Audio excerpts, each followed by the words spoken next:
പഹൽഗാം ഭീകരാക്രമണത്തിന് ഉത്തരവാദിത്വം ഏറ്റെടുത്ത് TRF രംഗത്ത് വന്നിരുന്നു. അന്ന് ഇന്ത്യൻ സർക്കാർ പറഞ്ഞു അവരെ ഭീകര സംഘടനയായി പ്രഖ്യാപിക്കണം, നിരോധിക്കണം എന്നൊക്കെയുള്ള നിലപാട് ഇന്ത്യൻ സർക്കാരിൻ്റെ ഭാഗത്തു നിന്നുണ്ടായിരുന്നു. ഇപ്പോൾ പാകിസ്ഥാൻ അമേരിക്കയിൽ പോയിട്ട് പറയുകയാണ് അതിന് കൃത്യമായ തെളിവില്ല, TRF ആണ് ഇത് ആക്രമിച്ചതെന്നോ ഇതിൻ്റെ പിന്നിൽ പ്രവർത്തിച്ചതെന്നോ ഉള്ള തെളിവുകൾ ഞങ്ങൾക്ക് ലഭിച്ചിട്ടില്ല, അതുകൊണ്ട് അവരെ ഞങ്ങൾ വിശുദ്ധരാക്കി തന്നെ വെച്ചുകൊണ്ടിരിക്കും, സംഘടനയോ ഭീകരവാദികളോ ആക്കില്ല എന്ന്. എന്താണ് പാകിസ്ഥാൻ്റെ പുതിയ നിലപാട്? ഈ TRF എന്ന് പറഞ്ഞാൽ ദ റെസിസ്റ്റൻസ് ഫ്രണ്ട് എന്നാണ്. അതായത് പാക് അധീന കാശ്മീർ കേന്ദ്രീകരിച്ച് പ്രവർത്തിക്കുന്ന പാകിസ്ഥാൻ അനുകൂല ഒരു ഭീകരവാദ സംഘടനയാണ് ഈ TRF. അവർ കാശ്മീരിൽ, അതായത് ഇന്ത്യൻ അധീനതയിലുള്ള കാശ്മീരിലും അവരുടെ പ്രവർത്തനങ്ങൾ അവർ ഒളിഞ്ഞും തെളിഞ്ഞും ഒക്കെ നടത്തുന്നുണ്ട്. അവിടെ ഇവിടെയൊക്കെ ആയിട്ട് ചില സ്ഫോടനങ്ങളൊക്കെ നടത്തി, അതായത് ചെറിയ ഇത്ര വലിയ പഹൽഗാം പോലെയുള്ള വലിയൊരു പരിപാടികളിലേക്ക് ഇതുവരെ പോയിട്ടില്ല. എന്നാൽ ഇന്ത്യയുടെ നോട്ടപ്പുള്ളിയായിരുന്നു. അപ്പോൾ ഇവരെ ഭീകരവാദ സംഘടനയായിട്ട് പ്രഖ്യാപിക്കണം, ആ ലിസ്റ്റിൽ ഉൾപ്പെടുത്തണമെന്ന് ആവശ്യപ്പെട്ട് കഴിഞ്ഞ വർഷം തന്നെ ഇന്ത്യ ഐക്യരാഷ്ട്രസഭയിൽ അതിനുള്ള നടപടികളൊക്കെ നീക്കിയിരുന്നു. ഇപ്പോൾ ഈ TRF ദ റെസിസ്റ്റൻസ് ഫ്രണ്ട്, ഇതിനെക്കുറിച്ച് നമ്മൾ മുമ്പ് അധികം അങ്ങനെ ചർച്ച ചെയ്തിട്ടില്ല. പക്ഷേ ഇതിൻ്റെ മാതൃസംഘടന ലഷ്കർ ഇ തോയ്ബയാണ്. അപ്പോൾ ഈ ലഷ്കർ ഇ തോയ്ബ പാകിസ്ഥാനിൽ ഇരുന്നുകൊണ്ട് ഇവർക്ക് വേണ്ടുള്ള നിർദ്ദേശങ്ങൾ കൊടുക്കുന്നു, അവരിവിടെ നടപ്പാക്കുന്നു. അതാണ് അവരുടെ ഒരു രീതി. ഇപ്പോൾ ഈ പഹൽഗാം ഭീകരാക്രമണം കഴിഞ്ഞ ഏപ്രിൽ 22-ന് നടന്നപ്പോൾ, അതായത് അവിടെ എത്തിയ വിനോദസഞ്ചാരികളെ മതം തിരിച്ചറിഞ്ഞ് അവരെ ഇല്ലാതാക്കിയ ആ നടപടിക്ക് ശേഷം ഇതിൻ്റെ ഉത്തരവാദിത്വം ഏറ്റെടുത്ത് രംഗത്ത് വന്ന സംഘടനയാണ് ദ റെസിസ്റ്റൻസ് ഫ്രണ്ട്. അവരുടെ ആശയം കാശ്മീരിൻ്റെ വിമോചനം ആണ്, സ്വതന്ത്രമാക്കുക എന്നുള്ളതാണ്. ഇപ്പോൾ അമേരിക്ക ഇവരെ പിന്നീട് ആഗോള ഭീകരവാദ സംഘടനകളുടെ പട്ടികയിൽ പെടുത്തിയിട്ടുണ്ട്.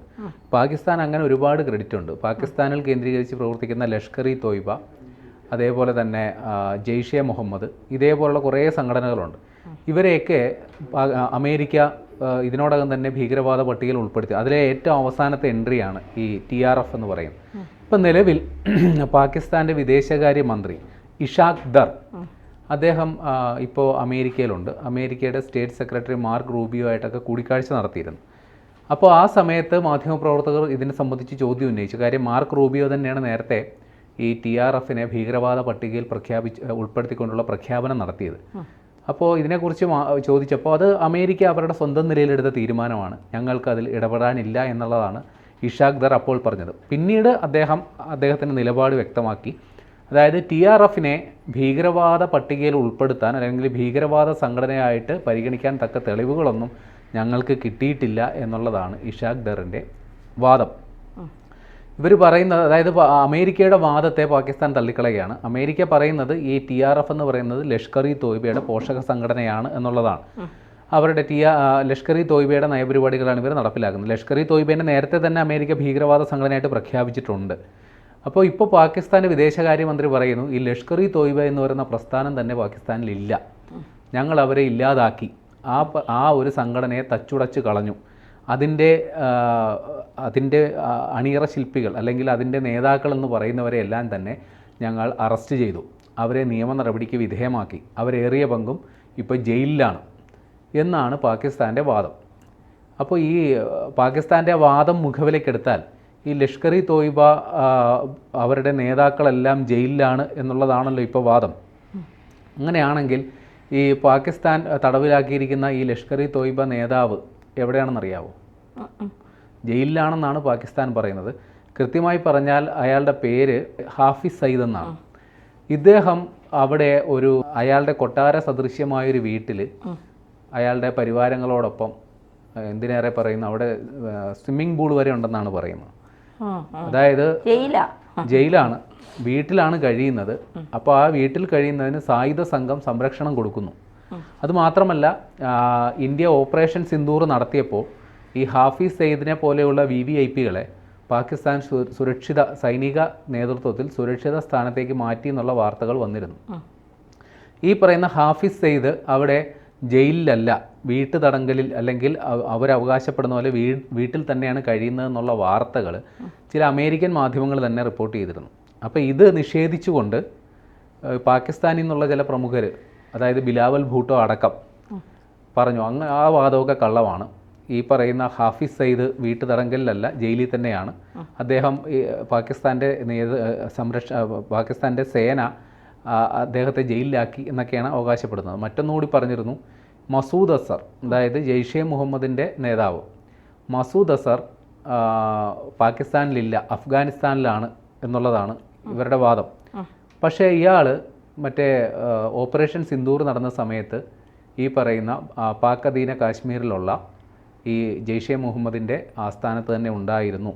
എന്തോ അയാളുടെ ഭാഗ്യത്തിന് ആ ഇന്ത്യയുടെ ആക്രമണ സമയത്ത് ഇദ്ദേഹം കൊല്ലപ്പെടാതെ രക്ഷപ്പെട്ടു. പക്ഷേ ഇയാളുടെ ബന്ധുക്കളടക്കം ഭാര്യ അടക്കമുള്ളവർ ഒരു 11 പേർ ആ ആക്രമണത്തിൽ കൊല്ലപ്പെട്ടു.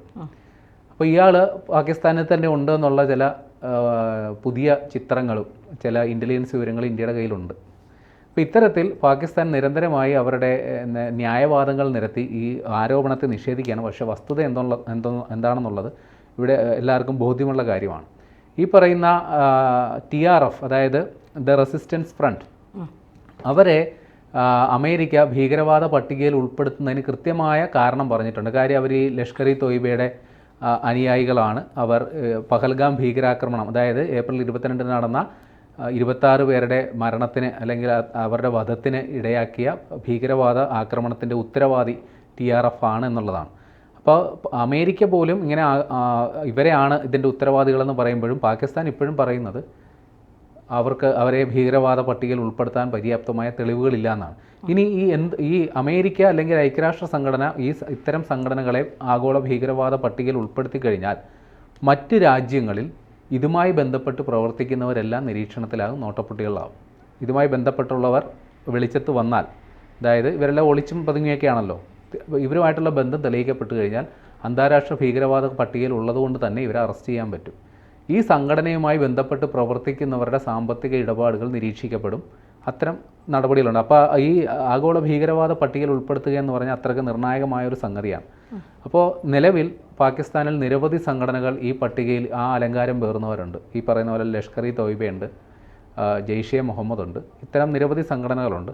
അതിലെ അവസാന കണ്ണിയായിട്ട് ഈ ദ റെസിസ്റ്റൻസ് ഫ്രണ്ടും വരികയാണ്. പക്ഷേ പാകിസ്ഥാൻ ആണയിട്ട് പറയുന്നു ഇവർക്കെതിരെ തെളിവൊന്നുമില്ല.